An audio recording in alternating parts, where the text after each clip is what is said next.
Welcome, everyone. This is 111 Ways to Heal, and I am so excited for my first interview for the podcast. We have Rob Lean with us today, and before we jump into meeting Rob and seeing what a beautiful human he is, I really just wanted to share a bit of how we met and why I'm inviting Rob as a first inaugural guest of the podcast and why it's such a significant day for me to have Rob with us. We actually met 3 and a bit years ago for something huge in my life. I took a huge leap in my life by committing to write a book about meditation and to meet people who meditate and ask them about how they meditate, why they meditate, what is this for them. And I was so passionate about this, but I didn't know anyone who meditated, and still believed in the idea that I've got to talk to some people. And I posted in one Facebook group of podcast I was listening to. For a bit, no one was replying to my post, a call out to be interviewed about their meditation. And then Rob finally commented, being really kind, and agreed to meet a random girl in a different part of the world to be interviewed about meditation with very vague sort of description, because at that point I didn't even know what I was doing. That's how we met, and quickly jumped straight into the deep end, learning about each other's meditation practices, specifically Rob's meditation practice. Since then, we stayed in touch, and I'm so excited to bring back that day when we met as well, and reflect a little bit on the progress. Obviously, 3 and a bit years ago, meditation might have looked a little bit different to Rob. I mean, even for me, so much has changed, so much progress has happened. And I am keen to reflect on this. And now that I have a podcast about it, I'm really keen to, bring the questions I was really keen to ask people, bring them to the podcast, to this podcast specifically.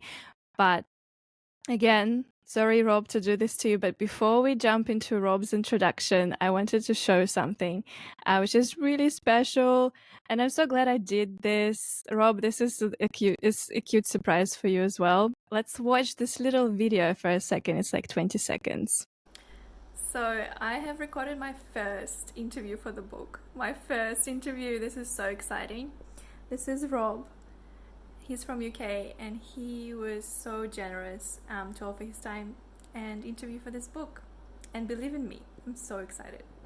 Can you believe this? I have a video. Oh, I wasn't expecting that, but it's very interesting to see how we both looked all that time ago. Right? And how it would be so funny if we looked exactly the same, right? Like it's been 3 years. Yeah. It's so it was really special to find the video. I at the back of my mind, I thought I had something, so I was digging for it. But Rob, tell us about yourself. Who are you? What are you passionate about? First of all, thank you so much for having me onto the podcast. It's a pleasure and an honor to help again with whatever your endeavors are, and it's wonderful to know that we're still in touch after this time and can openly talk about things like subjects like this. I am a soul on a human journey.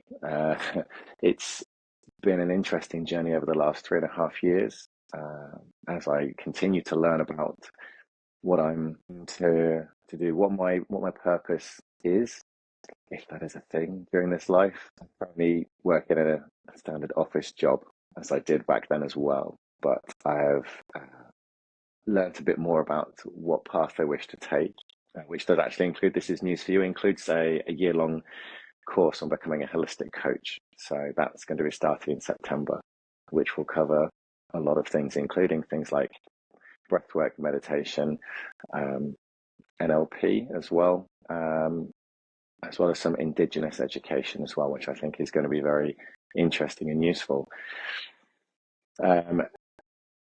So I suppose a brief background would be that when the whole COVID lockdown situation started, that gave me an opportunity to really dive deep into understanding more about myself, what I was really interested in, and meditation and breathwork came to the forefront, partly because they're fantastic tools to assist me both on a day-to-day basis, but also in growth, but also because I enjoyed creating and holding space for others to have a similar journey by hosting the meditations. And I believe you are someone who would watch some of the meditations I did for the full moon, as well as Ricardo for the new moon, on Instagram back then as well.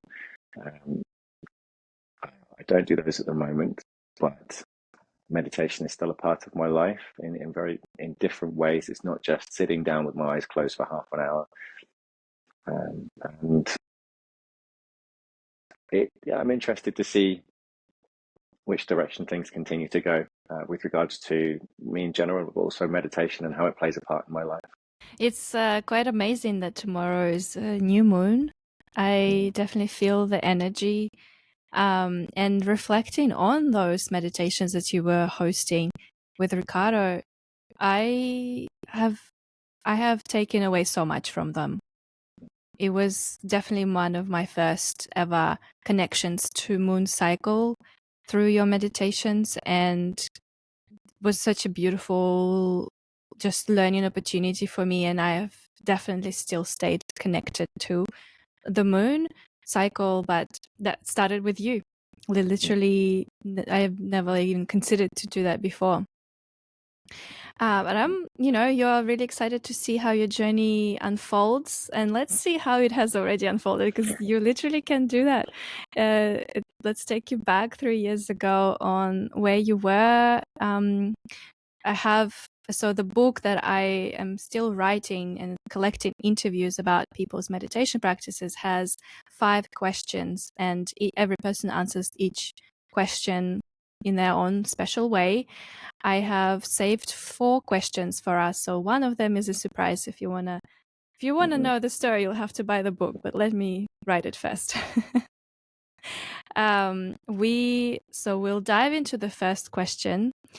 When I was preparing for this and I was like finding the timestamps for each question, I was listening to the whole interview, fast tracking some bits just to also be a little bit surprised today. But something was really beautiful, and tonight I'm gonna take some time to reflect on it. Is my cat was interrupting our interview, just aggressively meowing at me in the middle of you being quite like into telling me about your meditation practice. And my cat has passed away. It's been almost 2 years now. So hearing his voice was really special. I don't remember having any recording of him meowing like specifically. So I did not expect that. That was a beautiful present for me to just think back. But something even more special, I think now for us, is to listen to your answers. And the first question that you are answering in this first snippet is, why did you start meditating? So let's give it a listen. So it was a strange period about a year and a half ago. There was a mixture of a few things. I was starting to wake up, to realise what I didn't have to do what I was told I was doing the whole time. Like, I didn't have to get I've moved into a permanent job, having contracted, and it was supposed to be that security, and then you can get a mortgage, and then you can. I had a partner at the time, and it's like, okay, then we can get married and have a kid and settle down, and there was all this narrative that's pushed, and I was pulling back against it so much, and I thought, why is this happening? And I had this kind of, it was quite a sudden realization that I didn't actually want to. Why should I have to? And then I started looking at all the different options elsewhere. I had a friend who was starting to go into meditation. He was also looking at going for an ayahuasca trip in Peru, which I was keen to join him on. He said that before going, they suggested that you meditate to get used to clearing your mind. And so it was this intrigue of this new kind of spiritual way, which didn't involve being told what you had to do, and him saying, meditation will help this. That's how it started. And about the same time as well, there was the place I was working at, that permanent job. They started doing this kind of mindfulness hour at lunch on a Thursday. As people would go up and they'd just meditate. They put on a guided meditation. Only 3 of us. But it was good, yeah. It all started with kind of those things at the same time. Wow, it's like it was meant to be. That's awesome. Yeah. There you go. Do you remember that? It's interesting to first of all to hear myself from that long ago. That's reminded me of a couple of bits that I had forgotten about. Yeah, the meditation in the lunchtime workout. I had forgotten that happened. Yeah. And have you done ayahuasca or anything like this since then? It's interesting. I went away just a couple of weeks ago for a holiday in Albania. It was a festival, so it was expected there would be some like-minded people there. The number of people I spoke to about who wanted to do ayahuasca or had done it recently was quite surprising. I haven't done it again since. I haven't sat with that plant medicine since, but there is definitely a plan to. There's a draw to visit her again, preferably in South America as well. I have experienced other plant medicines and psychedelics, some very deep and life-altering and mind-opening experiences since. And it's interesting because it feels a bit like with meditation. I think this may have been mentioned last time, but like there is a place that we can reach through meditation. And what certain plant medicines and psychedelics can do is show us somewhere to aim for, so that we can then, when we do meditate and sit down, whether it's daily or weekly, we have something to aim for. I really like that.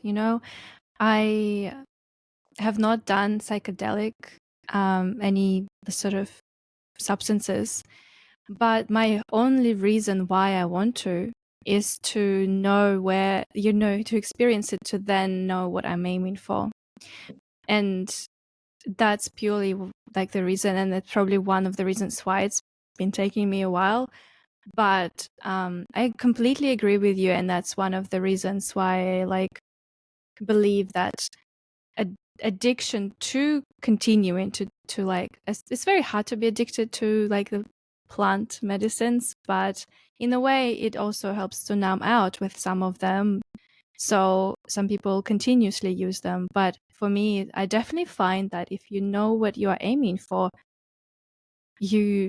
as long as you're consistent with meditation, you literally are even better state, because you are thinking in the present, in the more of a clear present, and you're able to bring that with you. I also heard a very interesting way to explain it is in frequency terms. A plant can have its frequency, and when you ingest it or smoke it, whatever, drink it, you are just introduced to that plant's frequency, and therefore you obviously experience all these things. You experience this mind opening things, and it's beautiful, and it shows you the path. It's like the neural links are built, and then you can just keep walking to that path. Yeah, that sounds wonderful. Yeah, another way I've heard of it explained along with frequency is like the personality. So especially I found with mushrooms, there are different strains of mushrooms which we can ingest, and I found different strains have almost different personalities. The journey you're taken on is somewhat different. Also, it depends on your set and setting, of course, but the same way as well with ayahuasca, that you have this grandmother or mother ayahuasca presence. So for me, it was sat over my left shoulder the whole time. So I very much resonate with this idea of actuality of frequency. Yeah. Interesting. And I like that you bring up ayahuasca being that grandmother presence. And you know what's something that I just intuitively like thought about is one of my friends in Australia has done ayahuasca using like plant that was brought from South America to Australia and grown on Australian lands for like a few, like 18 years or something. And my friend also used a different plant that was actually from South America. So two different sort of strains in the way, like experiences grow into different soils. And the two experiences were extremely different. And I feel like it's that land component, it's that spirit of like land that impacts. It's beautiful. It's interesting as well you mentioned that, because it suggests that it's not only the plant that has the personality, but also the land beneath it. And I wonder whether the history that has taken place upon that piece of land over thousands, millions of years plays a part at all in that personality, depending on what's being grown where. And the same, again, you could say with any plant being grown anywhere. Yes. And you've been to Australia, right? Mm-hmm. Yeah, I don't know. I find Australian land is so deep. It's so deep. It's history and indigenous history, and obviously there are some sacred spots on this continent that definitely obviously attribute to the fact that there is this spirit that is different of these lands. So mashing the two, like the experience for my friend was actually very positive. So it's like interesting how to, you might not need to bring in something from other continents, like use what's already here, what's available, what's been practiced, because all of this is very just ancient practices. Honestly, they exist in all cultures if we dig deep. Yeah, and I guess the other thing as well when talking about this is that the reason why I'd like to go back to Peru specifically is that I would probably organize some kind of facilitation of a trip within this country, and it can be using plants and the root from South America, but it's the years and years of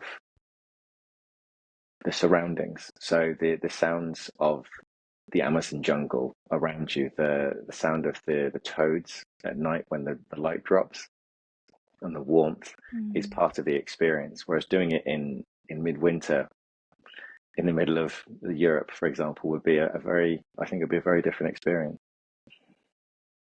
Absolutely. Yeah. One day it will be for me as well. I'm taking it slowly. Of course. Okay, well, are you ready for the second question? Yeah, let's go for it.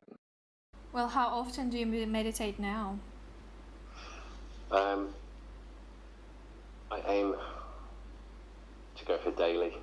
I go through periods where I'll meditate once in a week, maybe twice. I'll go through other periods where I do it 21 days in a row. It's been slightly easier when the country's in lockdown, because you can't go and I can't go and busy myself doing other things. I can keep to myself in my house. I have the same routine every morning with the stretching, the breath work into the meditation. So it's easier to keep to. That's awesome. Yeah. And so what made you stick? It's realizing it's good for me. It's quite interesting. I can hear the ego beforehand. Like even now, I can hear the ego saying, "No, you've got work to do. No, there's other things to do." But the thought of actually stopping as a thing to do is, it doesn't like that. However, when you come out of meditation, it's just a memory of how good it feels coming out of the meditation. I find that helps me to have that to aim for. Do you know what I mean?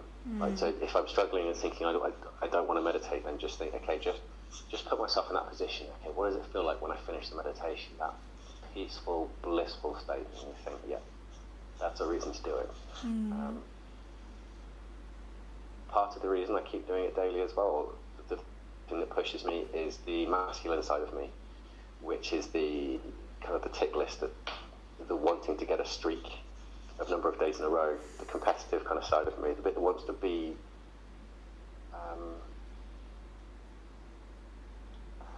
good, I suppose.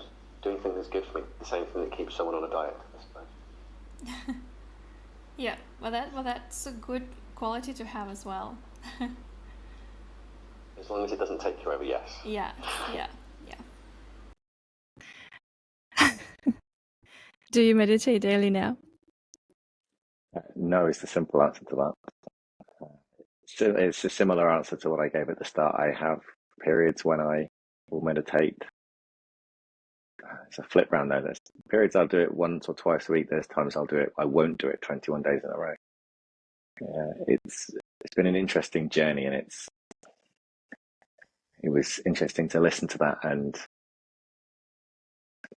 the bit where I said about the masculine side of me, wanting to do it daily and having it almost like a tick list, and reminding myself that not long after, at some point after that interview, I experienced the shadow side of that when it did take me over. The tick list I had of, as I said there, the stretching or yoga, breath work, meditation, exercise, whether I interacted with refined sugars and alcohol on a daily basis, that became a shadow aspect, and I put way too much pressure on myself. And so what ended up happening was I then had to push back, do any of it, or I refused to do certain parts of it. There was definitely self-sabotage that came up. So that's, I suppose, something I thought made during this conversation is the spiral or cycle we go through of learning, recognizing meditation is good for me, recognizing if I put too much pressure on myself, then I won't do it. Going through periods of recognizing I have a tool belt full of practices and knowledge that I can use, but I don't necessarily do so, sometimes because of the self-sabotage, but it depends on what lesson is coming up at that time. So that was very interesting to reflect on what I said then. Like I really liked that side that you brought up, the masculine side of you there, with like just needing to take it off or being good at your streak. Something that I experienced a lot myself. I am quite masculine in so many ways, like with my competitiveness and like just, I don't know, maybe I'm quite masculine or maybe I'm just quite Capricorn. Sometimes I just wonder like which one is which, honestly. But it's that obsession sometimes just to be good, to be really like just tell the world you are so disciplined. But is it actually for your own good? Like if you are doing it just to tick the box, or if you are just, but it's a balance, like you just mentioned. It's a balance, and also noticing like the lessons. And what is happening? What is your streak? Like, if it's a self-sabotaging streak, how much resistance are you having to that? Are you friends with your self-sabotage, or are you just continuously fighting and somehow let it overtake? And then it's interesting. Yeah, definitely. It's interesting as well, listening to the little voices that come up again now of, how long has it been since you've meditated, and the recognition that there is a balance. I've had this conversation openly a couple of times just recently, where there is a balance between so many different parts of our lives, whether it's work can be broken down again to purpose, or ensuring that as we're part of this current society, we require money coming in so that we can make sure the bills are paid, make sure there's food in front of us. Along with that, there is the self-care, physical, mental, emotional. Seeing friends, being part of community, rest, time by ourselves as well. So at different times of the year, at different times of the moon cycle, for at different times of other cycles, there's different things that people need. So I think it can change, and it's been an interesting lesson recognizing it's not always about saying I have to meditate each day. I don't even have to want to meditate each day. It's a case of meditating when it's right. Again, it's easier, I found, to meditate when it's winter. It's dark outside. You can just wrap up, close your eyes, go inside for half an hour. Whereas it's summer, it's warm outside. There's friends asking if you want to come and play, whether it be sport or come and see the family, something like that. It's not necessarily going to be as high up the list, but as with everything, there's a balance. Yeah, I like that. And I like the very forgiving and like compassionate way to look at it for yourself and not being like judgmental. When possible, yeah. Yeah. Because the judgment will come up, and it's important to be friends with the judgment as well. Yes, so true. I also really liked one part of where you mentioned it's like how you come back to meditating, or like if you have resistance to meditation, you just remember the state when you come out of meditation. That's such a great example. Like that's something, when I listened to it even the first time, I was like, I need to remember that more. Mm-hmm. The other thing I've recognized with that as well is, and the same with any state, is we use certain practices or experiences to experience a certain state of being, a certain emotion. It's kind of fun to remind ourselves that we can access that feeling at any point, and it can be tough at times, don't get me wrong, but when I heard myself speak about how I feel coming out of an emotion, it's recalled in my third eye, that feeling. I could feel it, filtering through me. So even if we sit here and spend 30 seconds, we could imagine how it feels to come out of a meditation and experience it. And I'm not suggesting this is an excuse to not meditate, but it's an alternative if there's not the time to spend 30 seconds rather than 30 minutes to feel that feeling. Yeah. I like that. Well, question number 3. We're getting deeper and deeper. So with the ayahuasca trip, the fact that we had to have a certain diet and it was advised to do the meditation was great. It gave me a goal to work towards. Yeah. I say to get started, do it once, see how your life changes, see how things change, and then go from there. Because I think the best way to, one of the ways to show someone or for someone to experience why it's good for them is for them to experience it. Just experience it. Do it once and see what happens. Yeah. Yeah. And maybe do it 3 times and see how you feel. Do it for a week, and then you'll see if it doesn't work for them. It doesn't work for them, but yeah, the proof's in the pudding, I think is the phrase. Yeah. Awesome. Guided to start as well, I would definitely say. Yeah. Going in to doing if I was told to do what the meditation I'm doing now when I first started, it would have been tough. It would have been, in honesty, a little overwhelming, doing breath work and binaural beat and everything. But just having one quiet guided meditation helped. And the last thing I'd say about this is, if you don't find you connect with a certain style of meditation, then find another one. You could do simply sitting in silence, or having a guided one where you do something with your breath, or a guided one where you connect to your inner child, or a chakra clearing one to talk to your spirit guides. There are so many different types of meditations, and with YouTube available, it can be easy to find them. I think it's you could try one and not resonate with it and stop, but if you tried 3 or 4 different other ones, you might find they were helpful. So yes, I agree. 100% agree. Yeah.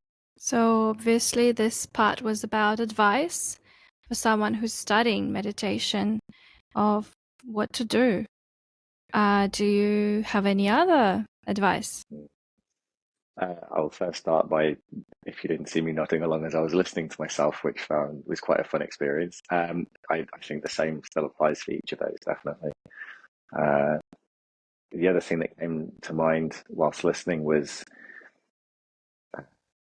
possibly, again, post lockdown when we're separated, the idea of community.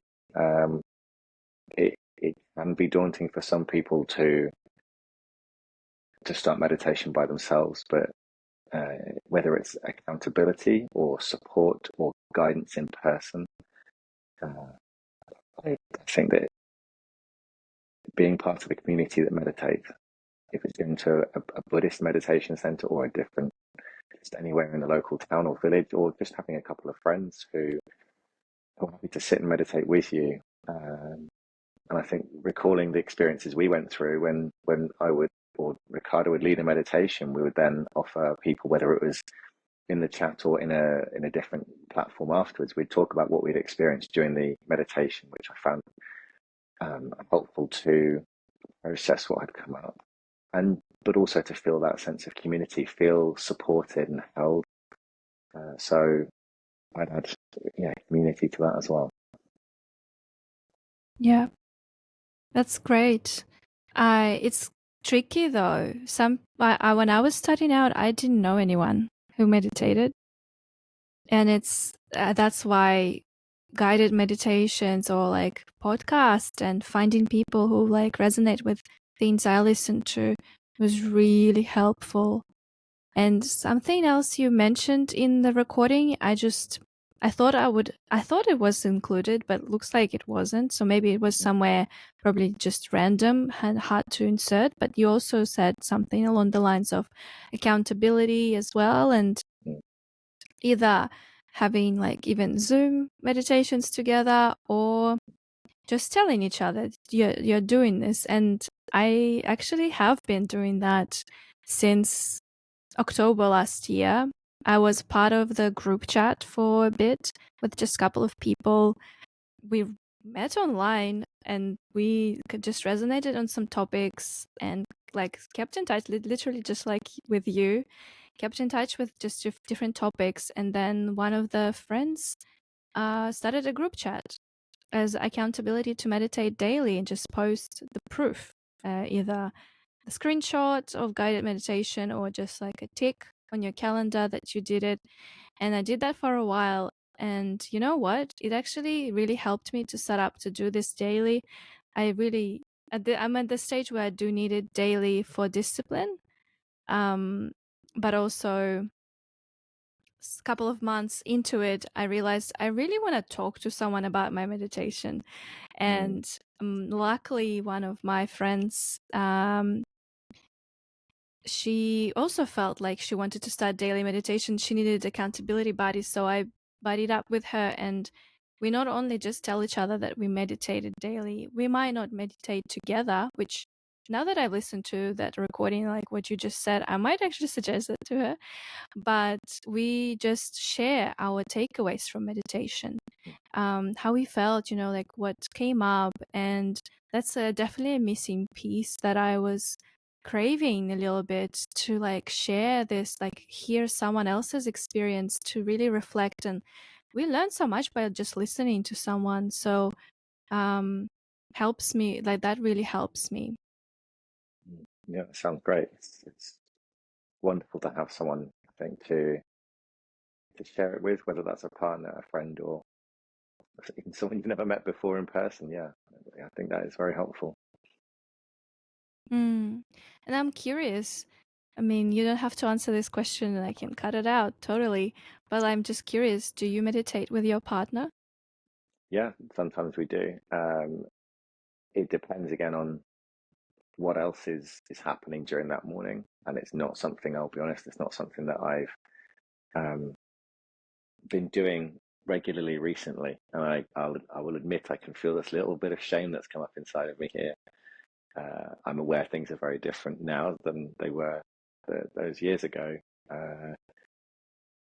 But yes, we will sometimes meditate together. It's usually a guided meditation. So there's the 21 Days of Abundance, for example, which is, that's lovely to listen to, but also to to then share afterwards about how we felt and what we feel is abundance for us, or more so which parts of us are holding us back.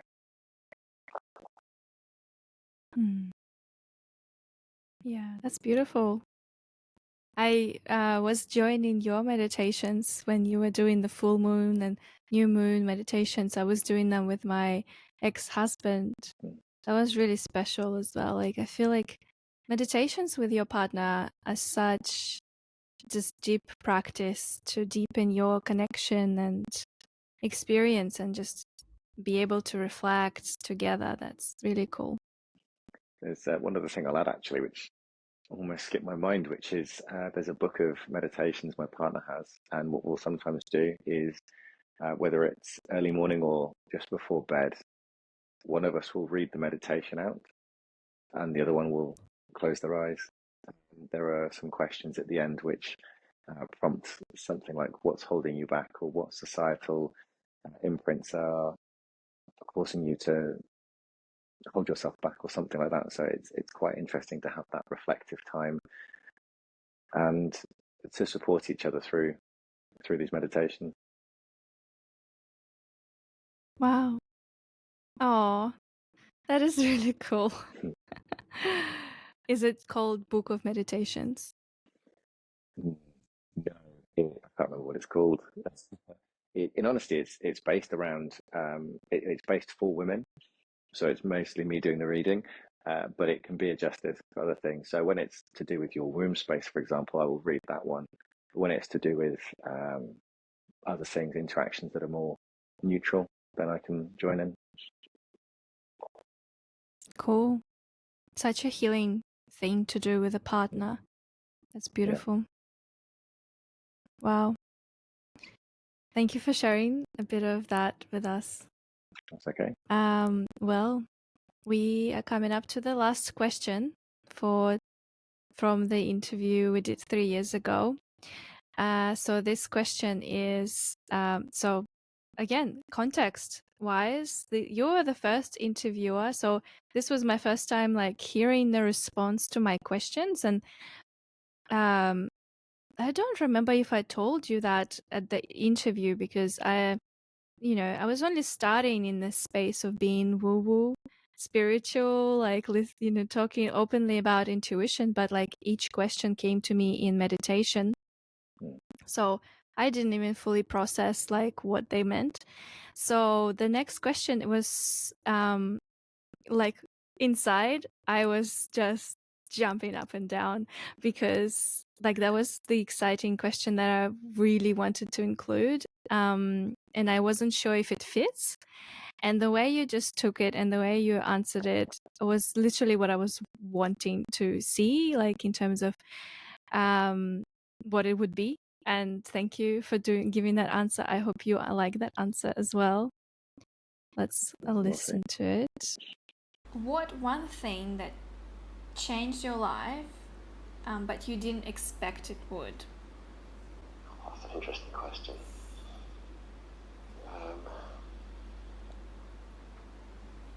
The breath work. It's something that got suggested, and at first I thought, okay, that's interesting.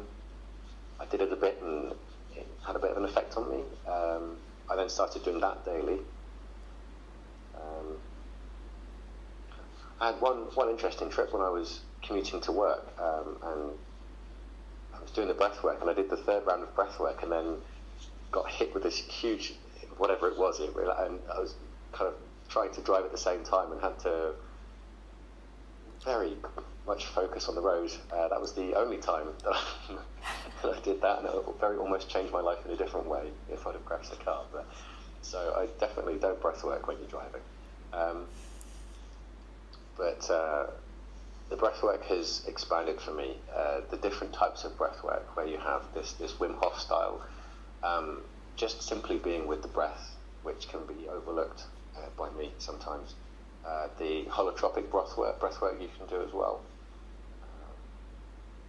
I did the holotropic breath work when I was on the ayahuasca trip, which would have been 14 months ago, and that was life-changing as well.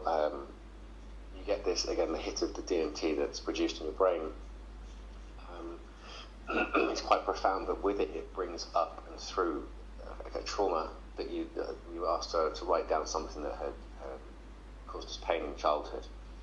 And it felt like you could feel it being released. The breath work can do absolutely crazy things. You can feel, I could feel like things being pulled out my body. It's crazy. And the breath work is a way of getting into the meditation as well. That changed my meditation as well. That took me what I'd say is the next level. Mm-hmm. Going from understanding that there's more than just being with your breath and clearing your mind, that you can get to it's like a supercharged version of that, where you're in currently ultimate peace through the breath work.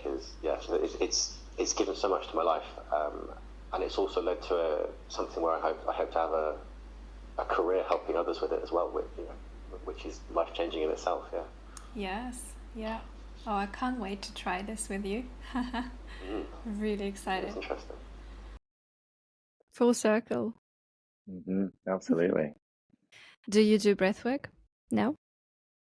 Similar to meditation, it's not as much anymore, but I still, well, actually, I've changed that. One of the things I used to say and still do is that breath work is just breathing consciously. So taking the time to just take a breath and recenter, that is a form of breath work. I don't necessarily do the Wim Hof breath work as often, but I think some of it is resting on my laurels and thinking, well, I've got the knowledge now, that's okay. But some of it is recognizing that I don't, again, need to do it every day. It works when it works. Or I will practice it when I feel I need to. But I'm a lot more conscious about my breathing. Yeah. It's, it's very interesting because we were both met at that stage in our lives where it's almost being reliant on those support structures of breath work or meditation, because both of us were kind of going through awakening around the same time. Yeah. And it's really great to see that 3 years down the road, it's not something we do every day. It's not something we rely on and need to be carried into life and like almost, like rely on this to continue function as humans, because it settles. It settles and it's no longer like this. But I feel like in the moment, you almost have that resistance of even diving into awakening, because you think, oh my God, well, it's my life now. I have to dedicate an hour to meditate, an hour to do breath work, or like do this and that. But then honestly, that's a big misconception of what changes you go through, because you could just come to that place where, you just learn to breathe consciously. And that's something we are not taught to do. we don't go to school and learn how to just be in the moment and take a breath. So when we finally learn that skill, it no longer becomes a necessity to do this daily. Yeah, I completely agree with that. And I would add as well that those were very different times where you mentioned the word rely on, and I think the conversations we were having was our community. It was, whether it was the Clubhouse group we were talking to, or just there was such loneliness. I'll speak for myself, such loneliness being told you couldn't be near the ones you loved or anyone, that having a group of people that I could turn to on a semi-regular or regular basis to interact with, people who are like-minded, was it was a necessity. It was almost a lifesaver, because it became clear that with not many people around, with not being able to interact with people, it was severely affecting my mental and emotional health. So having that and having a reason to, so being able to say, yes, I'm doing it daily, and doing it to keep some kind of routine and speak to people about it routinely, that definitely helped at that time. And yes, things are different. And as you said, we now I'm able to more consciously think about my breath and more consciously be mindful. So things like going for a bike ride for an hour. I used to put earphones in and listen to something, and now I will sit with my thoughts for that hour instead. I really actually appreciate this opportunity to listen to myself and reflect on what changes have happened, and to also hear the wonderful input you've had there as well. So thank you. Yeah, thank you. I love that. That's a journey with even like work. We obviously been talking a lot about meditation so far and reflecting on it, but even reflecting on breath work, definitely so much progress, and the journey continues and it just transforms each time. Like you were mentioning, the just taking a conscious breath throughout the day. I have an app that's been reminding me to do this since before I started writing the book. So like maybe already 4 or 5 years that I've had the app. It's called Mindfulness Bell. Please sponsor me. But for real, it's so helpful because you literally get a reminder. It's a beautiful bell. Actually, I think the third or second question starts with that. It was interrupted throughout the recording. It was just a beautiful bell that rings semi-regularly every hour, and it's a reminder just to take a deep breath. And I recently reinstalled it on my phone, so I have that again. And it's it a small thing as taking a conscious breath throughout your day changes your day so much. And I have already been mentioning to you before we started recording, it's been such a busy week for me, but I genuinely believe all of these tools that I've surrounded myself with, grounding, meditating daily, taking conscious breaths, help me to stay quiet. It's 9 p.m. on Friday night, and I'm talking to you. I'm really excited, and I have energy to do this. And it's so transformative to kind of pick and choose what works for you. Beautiful. Mm-hmm. And one thing I wanted to mention, because I feel like I have not maybe shared that with you during our catch up. So maybe if I did, it was been a while ago, but since you told me about Wim Hof breathing, I've been doing it, especially like 2 years ago. I definitely was doing them regularly, and there was a period in my life where I would wake up, I would go outside. I lived in beautiful Sunshine Coast in the middle of rainforest, and I had a tree right in front of my house. So I would like walk out bare feet on the ground, touching the tree, and I would stand before even the sun rises, and I would do 3 rounds of Wim Hof breathing. And I think on the 10th day, I had the DMT release that you described in the car, which don't do breathwork when you're driving. No, do not do breathwork when you're driving. No. But after that experience, I immediately thought back to that interview. That was like ultimate goal for me to like have that experience. And it's magical. I do not know what DMT release is in terms of comparison, because that was solely only thing that I've experienced, and it was all natural through breath. But it did feel like it. It did feel what people describe, and again, that's so beautiful just to know that our bodies are capable of so much, and we don't need to rely on other things and externalize our experiences. It's your body is powerful. Yeah. I'm really glad to hear that was the experience you had, and what a place, what surroundings to have it in as well, with the tree in front of you. One thing that's coming up for me is there's a couple of different interviews I've listened to recently with experts in certain fields, and the recurring agreement between them is first thing in the morning is grounding, touching, whether it's soil, grass, or sand, getting natural light on your face as soon as possible after you wake up, and breathing consciously to whatever level you wish, but being conscious with your breath it shows prolonged effects with mental and emotional health. So that's, yeah, I think worth mentioning there.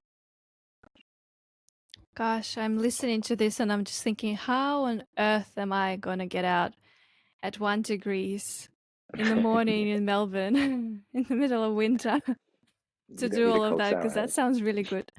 Mm. Yes, but sounds wonderful. And gotta find, yeah, creative ways to obviously substitute the tree touching and bare feet walking to my Melbourne existence now. And I agree, like breath work is one of them. I had a round when I gave this a go earlier this year. But you've got to be in your own rhythm. You've got to, yeah, not, I feel like if you are dreading your routine and your routine is around like meditation and breath work, well, I've got news for you. It's also making you miserable, even if it's supposed to make you happy. Yeah, it might be at that point worth understanding and going further into why it is making you miserable, what it is that's causing the misery, and that's obviously can take you into many deep layers if you wish. But obviously these practices have been around for thousands of years. You know, the human race knows what it's doing. So understanding that and seeing if it's possible to return to it, speaking to myself more than anything here, understanding where the pushback is and why, and seeing if we can return to a semi-regular practice or a daily practice, even if it is just Yeah. one conscious breath an hour. Yes. I love that. Being realistic with what we can do with what we have. Exactly. Yeah. Well, we are coming to an hour with this, and it honestly went so fast for me, just having the conversation about and reflections. How did that go for you? Wow, I think it's a really healthy practice to listen to yourself first of all, but also hearing myself from back then has offered me the opportunity to reflect on the changes that have occurred since. I would very happily do this again with you in a couple of years' time and listen back to this interview and reflect on what was said in this as well. It's a wonderful practice and something I will maybe look to do in different ways moving forward. Yeah. Yeah, I love this. It's definitely like adding like a depth of like opportunity to reflect on yourself and your journey. And I'm so glad that I could provide this opportunity for you by obviously recording one interview and then layering it on top of the second interview. And yes, let's keep going. And I can't wait to obviously see there also the book, like the interview, like adding the practice. And even if you don't do the same practice you're doing now, what you were doing and sharing about your meditation was working for you at that time. So whenever someone reads the book and reads that interview, maybe at that time in their life, they needed to read that. So I'm going to preserve what you have said. And now I'm just ready to re-listen to this interview as much as I need to, also reflect on my answers. And thank you for opening up as always for the great chats. I feel like every time we chat, we go kind of have this. There is like this word for this beautiful conversation. You can keep going, and I know you know this word as well, dialogos, because you've probably also heard it at the Vervecchi series that he unpacks. And oh my gosh, I should make a podcast about it.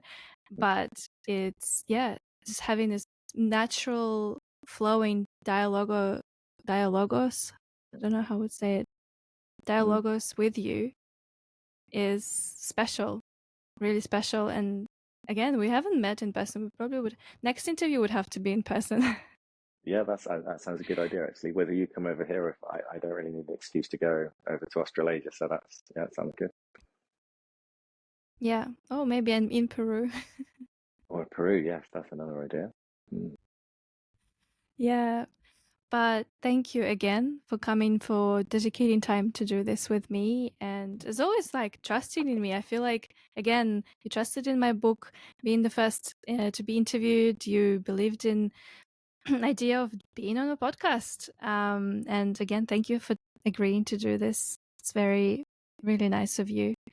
Have a wonderful rest of your week. And I hope to catch you in my next 1000th episode of this podcast in 3 years. Sounds good. Thank you so much for having me on. It's an absolute pleasure. I'm very happy to support you and just trust the intuition when it comes to what I put my time into. For the listeners out there, please share this episode with anyone who needs to hear reflections on meditation, breathwork. If you find this podcast interesting or useful for where you're at right now, please give it a rating, save it, share it. I appreciate any support and help with spreading the word about meditation, the word about healing. And I hope to catch you in the next one.